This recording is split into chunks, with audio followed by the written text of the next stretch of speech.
Hello there, you amazing viewers and subscribers. Welcome to a brand new Doctor Who video for today. So, with the announcement from yesterday of Jodie Whittaker leaving Doctor Who, I think it's about time I update how I rank the Doctors. From my least favourite Doctor all the way down to my all-time favourite Doctor. Now, this list does keep changing for me quite a lot, but I have to say this personally, I don't really think it will ever change ever again until we get the 14th Doctor or whatever. Now, I have added the other two versions of the Doctor we have seen in Doctor Who's history, aka the War Doctor, John Hurt, and of course, the Roof Doctor. Now, I've nicknamed the Roof Doctor, played by Jo Martin. So, basically, there are 15 Doctors to rank completely. How I prefer them, what I actually think of them, is what I've got written down here. So, as you can tell, I got me Classic Sonic and me Capaldi Sonic, so I can actually talk about these Doctors as well. So I'm going to put these down to one side on my new little table. So let's get into this. So in 15th place, I have put David Tennant, aka the 10th Doctor. Yeah, I'm really not a big fan of Tennant anymore. Back in secondary school, he was my second favourite Doctor after the fantastic Tom Baker. But since leaving secondary school 9 years ago, Tennant has dropped a lot down in my list. I did used to enjoy every single one of his episodes. The only thing that really bugs me was his whole relationship with Rose, which I really don't like. I really see Tennant more as a human version of the Doctor, not the Doctor. I really see him more as a kind of like a human version of the Doctor. I really don't like Tennant's run. I mean, I don't like Series 2. Series 2 is the weakest, but Series 3 and 4... Series 4 is a masterpiece, and then Series 3 is kind of like okay-ish. You got certain episodes that I don't really care for, which is like the first half of Series 3. Then the second half of Series 3, I absolutely love it. So, I have to say it that way. But for me, for Tennant gives a great performance as the 10th Doctor. The only reason I don't like it is because, one, I think he's more of a whiny Doctor. I mean, when you see him in his regeneration, I don't want to go. And that's just one thing that literally just bugs the hell out of me of his Doctor. And then when you see him, like, talking to Martha in the Shakespeare Code, Rose will know. And then Martha feels kind of rejected. It's like, no. They're really ruining the Doctor at this point. I really do think Tennant is more like a human, whiny Doctor. Is the Time Lord Gallifreyan Doctor.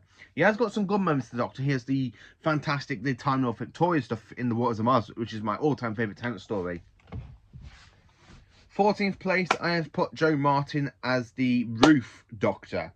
Now, the Roof Doctor has only appeared in Fugitive of June and a little bit of The Timeless Children, so that's why she's in 14th place. But for me, I have to say, I really do like her performance as the Doctor. I mean, I see a bit of Jon Pertwee's Doctor in her when she literally rips the Jejew's like horn off.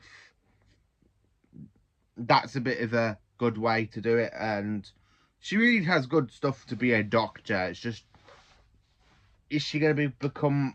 Are we going to see more of the Roof Doctor at a certain point, or hopefully, if she's a pre-Hartnell incarnation from the Timeless Children, you kind of could separate it, really. You could have her Gallifreyan one, not the Doctor, but then have like William Hartnell down to Jodie Whittaker as the main Doctors. But she is now classed as a Doctor and an early incarnation of the Doctor.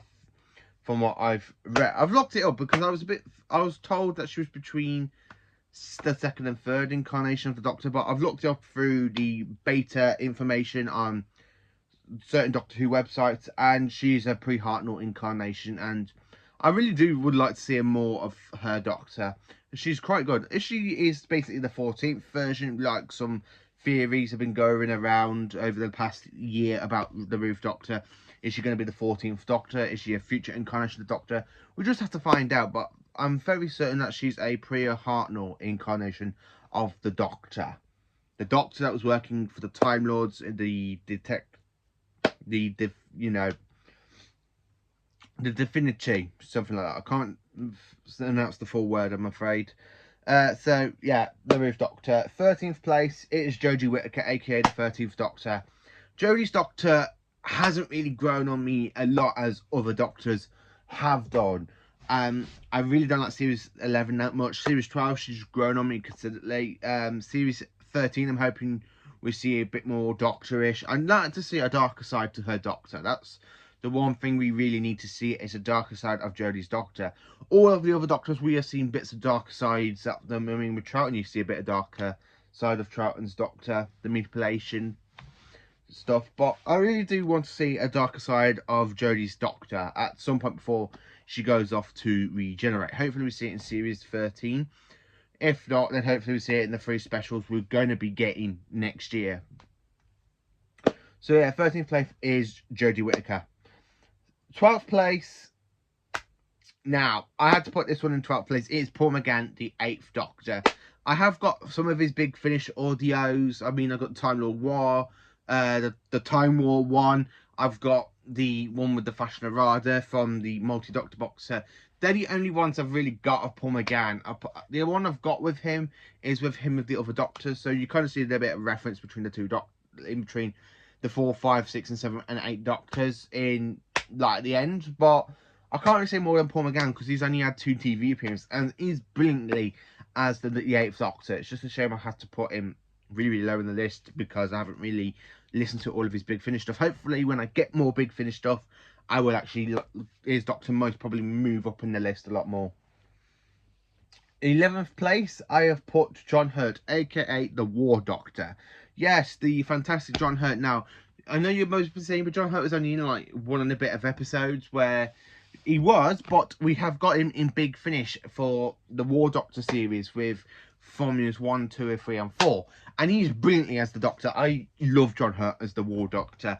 Not only for his appearance in the little bit of the end of the name of the Doctor, and then of course Day of the Doctor, but when you watch, I've only got Casualties of War, and I've listened to that time and time again, and John Hurt just gives a fantastic performance as the War Doctor. This is the Doctor during the war between the Time Lords and the Daleks, where nothing can be put right. Anything he tries to do, he has no choice but to fight in the Time War. It's absolutely amazing, and he's brilliantly as the War Doctor. 10th place, I have put Matt Smith, the 11th Doctor. Yeah, you can understand now some of the modern ones are probably further low. Now, I have to say this, Matt Smith's Doctor, I really do enjoy it. He's got some great dark bits. He's got some great comedy bits. It reminds me a bit of Tom Baker and a bit of Troughton in his run. But I really prefer him in Series 5. He's a lot better in Series 5. Then when you get to Series 6, it's like, I don't have to describe it. It's like Matt's just like, yeah, he goes really, really well. I mean, my all-time favourite episode of Series 6 is when A Good Man Goes to War, when you have that little speech of him going, "Today is not a good day to find out why I have so many."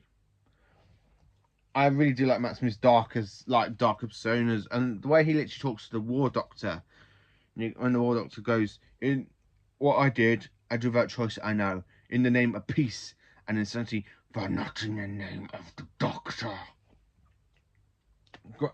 Matt has done such fantastic stuff, and he's my second favourite. Well, he's one of my favourite modern Doctors. Out of the 5 we got, he's my 3rd favourite Doctor for the modern stuff. But if you add the classic ones on top of him, you'll understand why he's pretty low. I love the classic Doctors a lot more than I like some of the modern stuff. So yeah, sorry, Matt Smith's in 10th place. 9th place, it is Christopher Eccleston, the 9th Doctor, the man that brought Doctor Who back, and he had a darker persona. He had a little bit of a light stuff going on as well in his one-time series, but he is amazing as the 9th Doctor. This is the Doctor that survived the last great Time War. He's on his own, the last Time Lord. He's been searching the universe, like looking for trouble, trying to help out because he's feeling so much guilt and pain from destroying the Time Lords in the Time War. Eccleston does it absolutely well. Now, when you get halfway through his series, he grows so much. He's not like just the like war victim here. He grows into an actual proper Doctor at the end of his run. And then when you see him in Part of the Ways and Bad Wolf, he literally decides to be a coward and not destroy the Dalek Empire and the rest of the humans. Where I think if that was at the beginning of the series, he wouldn't even hesitate. He would have just gone, like boom on the delta wave. That's the one thing I'll say. I do personally think if that story was in the beginning, but just before Rose appeared, I really think he would have done it. He would have wiped out the whole Earth. He would have wiped out the future Earth. He would have wiped out the Daleks completely. I really think he would have done it, but only because he's grown so much during that one series, and it's absolutely incredible. 8th place is William Hartnell, the first Doctor. Yes, it has to be William Hartnell. I just like William Hartnell. He's not my all-time favourite Doctor. He's for a classic Doctor, he's really, really low on my list. I have to say, he's really, really low. But that's because he's got a lot of missing episodes. Apparently, during his run, he gets a lot better. The episodes I've got all of his DVDs at the moment. I don't really like season 1 that much, apart from the Daleks. I think the first Doctor gets a bit dark and stuff. And then when you see him like in the Aztecs and he's talking to Barbara saying, "You cannot rewrite history, not one line. I know. Believe me. I know, my dear." And the way that it feels like the Doctor has tried to change time after he left Gallifrey. But I really do think Hartnell's darker moments are pretty good. But he's not really my favourite Doctor. He's the original Doctor. He's the one that brings it in, but it's such a shame I have to put him in 8th place of ranking the Doctors into my favourite order. And this is an update one. So coming into 7th place, it is Peter Capaldi, aka the 12th Doctor. Now Capaldi was in 3rd place, but rewatching a lot of rewatching Doctor Who, and the Doctors have moved a lot lately. I mean, Tennant's gone down to 15th place. Tennant's always going to be at the bottom of the list from now on, where he used to be in 3rd place. I like Capaldi's Doctor. He is great. I like the dark stuff in Series 8, the dark stuff in Series 10, the little bit of comedy in Series 9. I do like Capaldi's performance. Series 9, the only problem is with Series 9, it's the writing, not the actual actor of the Doctor. Capaldi does a great performance all through his era. I absolutely love Capaldi's run. I mean, I love the comedy bit when he's literally there in the tank and he goes, when he's literally there talking, he goes, "In my tank, dude, what are you doing?" My tank. He's there with a big tank. He goes, "For my fish." He goes, "Oh, come on, this is a bit of comedy gold here." I absolutely do like Capaldi's main character as the 12th Doctor. He's absolutely amazing and epic. 6th place, it is Colin Baker, the 6th Doctor. Yes, Colin Baker was in 12th place a hell of a long time, but he's moved up a lot because lately I've rewatched a lot of classic Who as well as some of the modern as well. And Colin Baker, I absolutely enjoy his Doctor now, and I have got some Big Finish audios with him, so that's actually helped. The Big Finish stuff has actually helped me move his Doctor up on this list. I mean, I absolutely like his performance. He's not bad-tempered. He's not like outrageous like he was in the Twin Dilemma. Don't get me wrong, I still hate the Twin Dilemma. It's the worst classic Doctor Who story. But he gives such a great performance after that one story. When you get into Attack of the Cybermen, Ventures on Varos, Mark and Irani, the two Doctors, Time Lash, Resurrection of the Daleks, and Trial of the Time Lords, he gives such great performances as the 6th Doctor. And you have that epic speech of his where he goes, "In all my travels in the universe, my battles against evil, against the power of mind conspirators, I should have stayed here. The oldest civilization, moderate, degenerate, and rotten to the core. Daleks, Sontarans, Cybermen. They're still in the nursery compared to us. 10 million years of absolute power. That's what it takes to be really corrupt."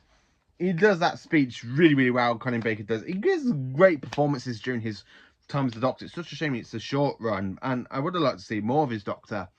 I do prefer his chemistry with Perry than I do with Mal, but that's for another topic for the video. So now we are into my top 5 favourite Doctors. My top 5 favourite Doctors. So 5th place, it is Peter Davison, aka the 5th Doctor. Now, I love season 19. Season 19 is a great start to his Doctor. You've got Cash Trafalgar, which is absolutely brilliantly.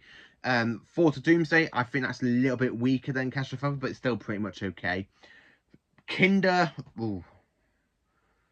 I can't really say much about it because it's not as good as Snake Dance, but it's still pretty much good. I like the whole snake effect and dropping it in the mirrors. And then when you get to the Visitation, he does a great performance as the 5th Doctor. It's a great story as well. I like the Terrorites. I like the whole the the androids going around as the Grim Reaper in this prehistoric Earth, and it's absolutely fantastic. It's absolutely amazing story. Black Orchid, Earthshock, amazing. Time Fly, brilliantly. And then when you get to season 20, Arc of Infinity, which is a bit pants, but Davison does a great performance. Killing Me won't even help you the fact there's a traitor back here on Gallifrey. I actually do love Davison's stuff for that one. And then you get into season 21 and he gives a great performance all through his run, really. He's got 2 dark stories, which is Resurrection of the Daleks and, of course, the Case of Androzani. And he gives such a great performance in all of his stories. I really do like Davison's. He's my 5th favourite Doctor. And I've actually met him in real life as well. So I'm hoping to re-meet him again soon to get more stuff signed by him, because I just absolutely like him. He's my 5th favourite Doctor. My 4th favourite Doctor now is Jon Pertwee. Yes, the dandy in the long, frilly jackets, the smoke jackets and stuff. I just adore Jon Pertwee's run as the amazing 3rd Doctor. He does such a great run, I really do personally think that. He literally gives it such a great run as the 3rd Doctor.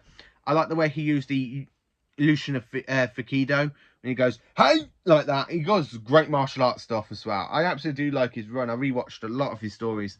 I rewatched season 10, and I also rewatched a bit of season 8. I just absolutely love his Doctor. It goes, reverse the polarity of the neutron flow. I just love the way that's the first time that line literally came into Doctor Who's history. Reverse the polarity of the neutron flow.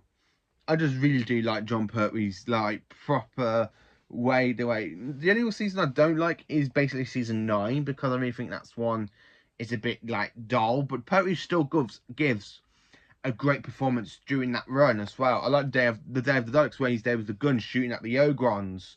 I absolutely do like that as well. And when he's there with the Dalek, we're shooting the Daleks with the future gun in the special edition, he's just like that look, he just goes like that. And I just absolutely love his run.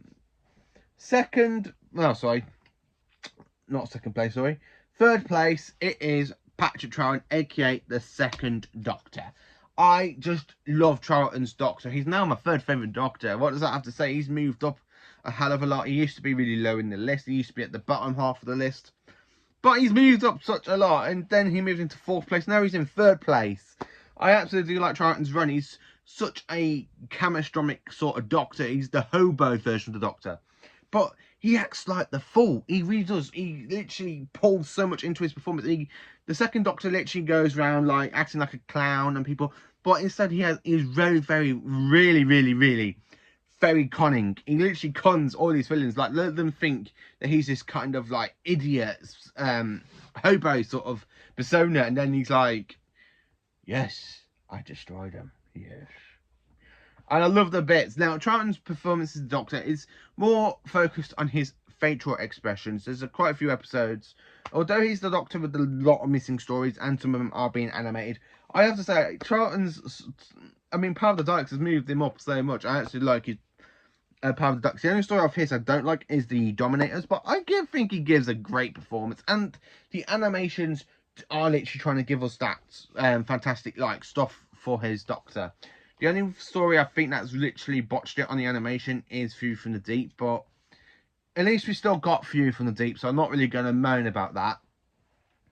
But I do like Troughton's. When you see episode 2 of the Evil of the Daleks, which is in the Lost in Time box set, and it's being animated, when you see that thing going, do you understand now, Doctor? And it's like, yes, very well.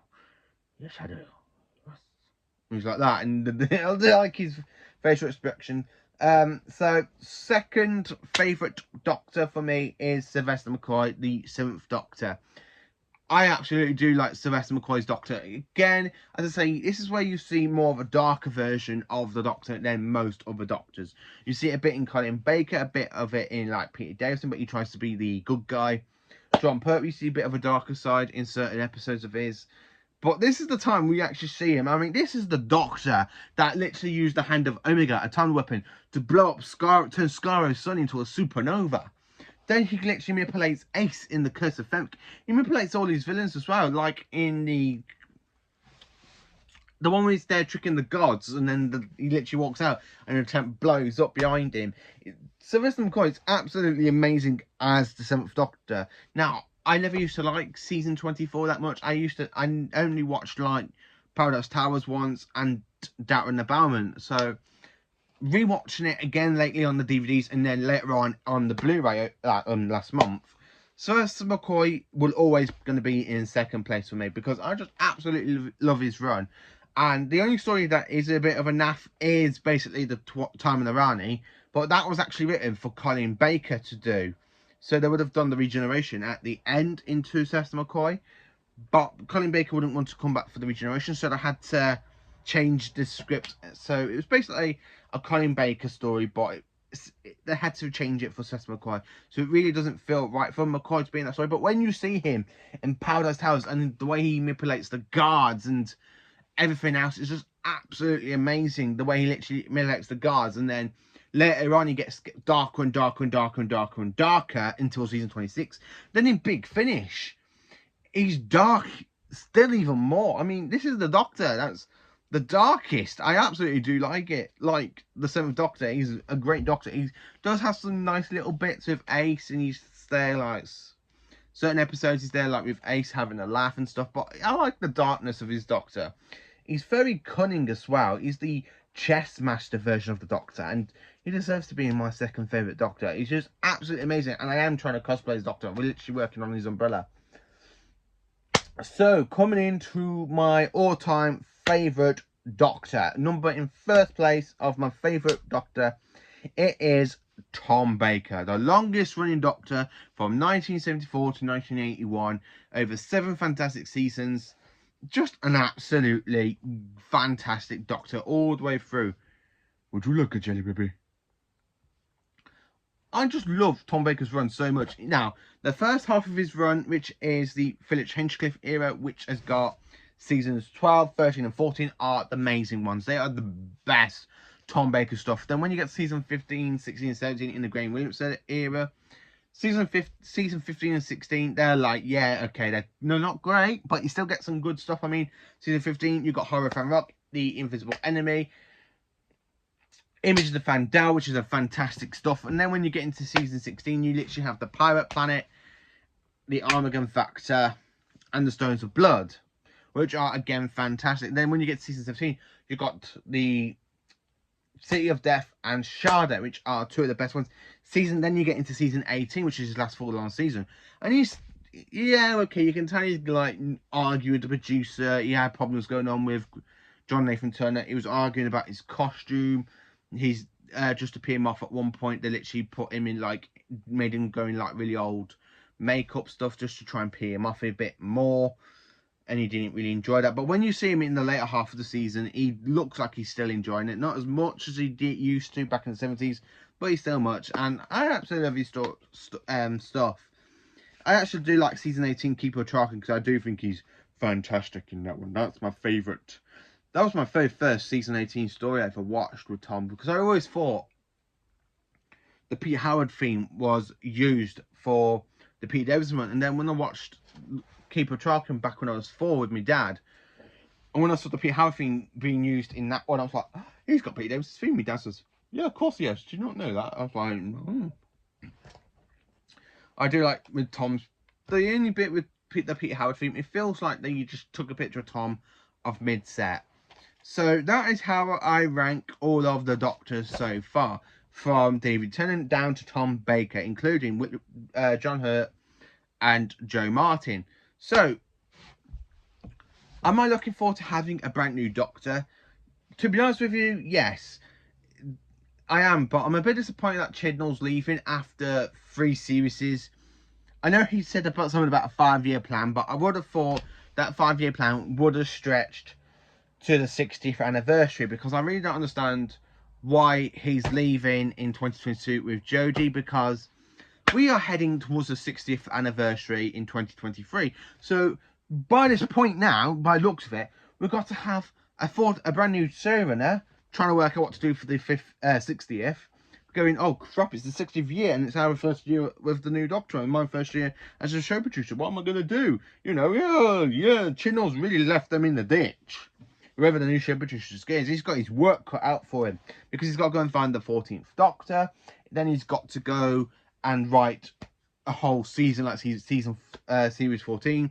And then he's got to go and do the 50th anniversary, the 60th anniversary special as well. Because it's 60 years of Doctor Who, you've got to do so much for it. I mean, yeah, okay, it's not as big as the 50th. It's not as big as the 100th is going to be. But it's 60 years of Doctor Who's. And they've got to do something for it. I mean, they did something for it for the 10th anniversary. For the 20th anniversary, you got the 5 Doctors. The 30th anniversary, we literally got Dimensions in Time for that one. Where you have the Doctors end up in EastEnders. Yeah, that's basically for the 30th anniversary of Doctor Who. But then for the 40th, you get like a special orbit video for that one, and Scream of the Shulker. For the 50th, you get Day of the Doctor. So they've got to do something for the 60th anniversary. You can't really miss out the 60th and then just go, oh, it's the 70th in 10 years. Oh, it's the 80th in 20 years. Oh, it's the 90th in 30 years. In 4 years, oh, look, it's the 100th anniversary. What are we going to do for that one as well? Yeah, you really don't know what they're going to do for that. But I'm really hoping Jodie would come back for the 60th. I know it's probably a push after she's left like the year before, but she could always come back for the 60th. If we're going to get a 60th, presuming, because I was so looking for... It's 60 years of Doctor Who. You've got to do something for it. You've got to do a special episode or something. I'm quite disappointed about that, though. I'm not happy they're leaving in 2022. I was hoping more like 2023. She could have done a Matt Smith and gone out like in 2023, where Matt Smith bailed out in 2013 in the 50th anniversary. So yeah, that's going to be off topic as well. So this is how I rank all of the Doctors from 15th place all the way down to 1st place. Let me know in the comments who is your favourite Doctor. How would you rank all of the Doctors, including Joe Martin and John Hurt's versions? Let me know in the comments. Thank you for watching. Please do like, subscribe and share. And have a great day today. And join me tomorrow for more Doctor Who content, where I'm going to be talking about more Doctor Who stuff. Thank you for watching this video. Please do like, subscribe and share. And have a great day.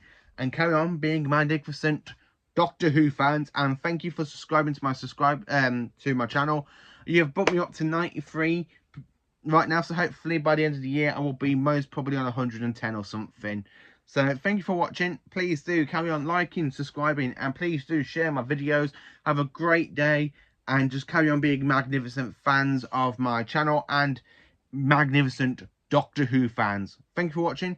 Have a great day.